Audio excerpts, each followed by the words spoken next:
আসসালামু আলাইকুম। হ্যালো শিক্ষার্থীরা, আশা করি ভালো আছো। আমি মাসুদ রানা, পড়াশোনা করছি ঢাকা সেন্ট্রাল ইউনিভার্সিটি। তো আজকে আমরা জানবো কনজাংশন। কনজাংশন হচ্ছে সংযোজন অব্যয়, সংযোজক অব্যয়। কনজাংশন তিন ধরনের, একটা হচ্ছে কোঅর্ডিনেটিং, একটা হচ্ছে সাবঅর্ডিনেটিং, কোরিলেটিভ। তো কোঅর্ডিনেটিং কনজাংশন আমরা একটা টেকনিকের মাধ্যমে মনে রাখবো, সেটা হচ্ছে ফ্যান বয়। এটা তোমরা মনে রাখবা, এসে সো, ওয়াইতে ইট, ওতে আর, বিতে বি, এনে নর, এবং এতে অ্যান্ড, এফ এ ফর। এটা হচ্ছে কি, এটা ফ্যান বয়ের মাধ্যমে আমরা এটা মনে রাখতে পারি, হচ্ছে কোঅর্ডিনেটিং কনজাংশন। এবার পড়বো হচ্ছে সাবঅর্ডিনেটিং কনজাংশন।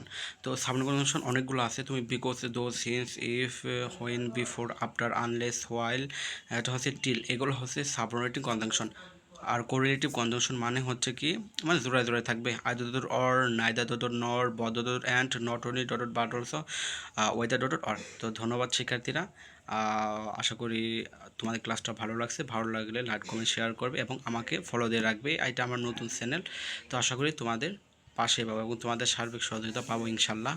তো ভালো থাকবেন শিক্ষার্থীবৃন্দরা, আমার জন্য দোয়া করবে। আসসালামু আলাইকুম।